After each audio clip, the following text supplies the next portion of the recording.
Hey guys, so I'm here with a bit of an update and a mini bookshelf tour. So, surprise, here is my new location. I mentioned ages ago, I think it was in April or something, that I was thinking of taking a gap year off after I finished uni and working as a governess for a little while. And that plan has finally come to fruition. I finished my degree in speech pathology at the start of December, and at the end of January I moved out here, about 12 hours west of where I was in Western New South Wales, beginning my job as a governess for 12 months. A governess is essentially a home tutor, so I work with a distance education program to provide primary education for the 3 kids who live on this station. The kids are about 2 hours away from the local school, so it's just not feasible for them to attend a regular school. So instead they get funding from the government to hire a tutor, that's me, who works with a distance education school to provide an education for the kids. At the moment I have got 3 kids in the schoolroom, which means I am insanely busy all the time. Those kids are in years 1, 2 and 3, which works out pretty nicely. And there's also a preschooler on the property who'll be starting school next year, so he actually gets to do preschool of the air, which is really, really adorable. He gets sent out packages of craft to do and they have to take photos of it and send it back. So he's spending a little bit of time with us in the schoolroom as well, and all of the kids are just fantastic. So yeah, this is a complete and total change from anything that I've ever done in a completely new environment. Just a reminder, this is where I used to live, in a coastal city, and this is where I live now. I do have access to the internet, but it's on a much smaller allocation than I was at home. I think I'm on 8 gigabytes and at home I was on 200 gigabytes.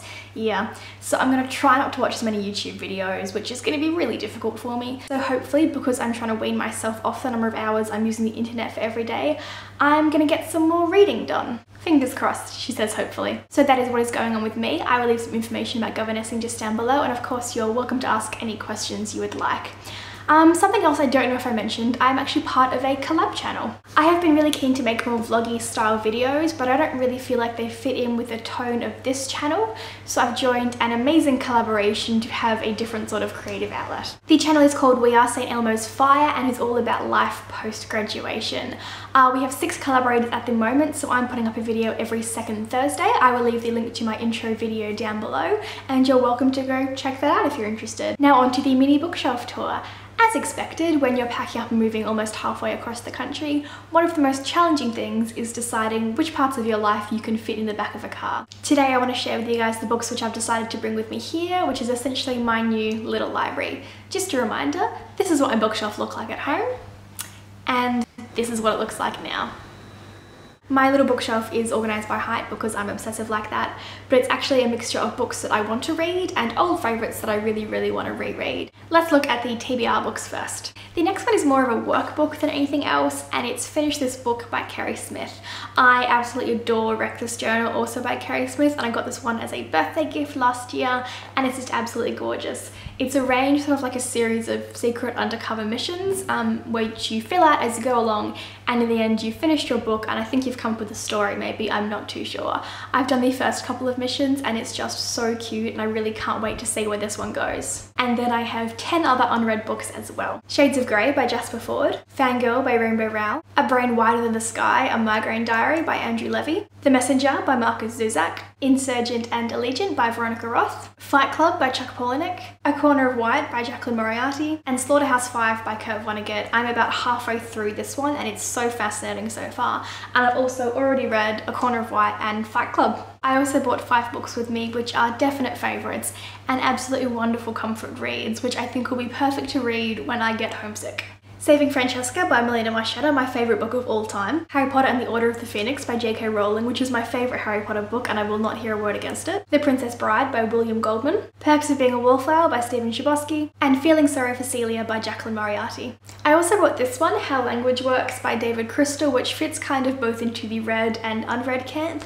This one I read most of, I think, in first year of uni, but I never quite finished it. I do want to start reading this again from the start and then finish through to the end, which I don't think I ever got to in first year. Last up, I have this little series of books which I wanted to talk about together, even though this one is a mixture of read and unread. These are the little puffin hardback classics and they're just the prettiest little series. I got most of these as a graduation gift for myself and I think they're just gorgeous. 2 of them, I think. Yep, so The Secret Garden and A Little Princess are replacements for some really old and well-worn copies of books, and then I just got the rest of them because I've been wanting to read the rest of these books for a while, and I think these editions just look beautiful together. So the first of the 6 is A Little Princess by Frances Hodgson Burnett. I have read my original copy of this book literally dozens of times, but not for many, many years, so I'm really excited to reread this one. The Adventures of Huckleberry Finn by Mark Twain, which I've never read and feel really embarrassed about, so let's remedy that. The Secret Garden, just like A Little Princess, read this dozens of times, but not for ages, so really keen to reread it. The Adventures of Robin Hood by Roger Lancelyn Green, which I have never read, although the Disney movie is kind of the best thing in the world. The Wind in the Willows, which I absolutely adore, and I think this cover might actually be my favourite from the series. And Peter Pan by J.M. Barrie.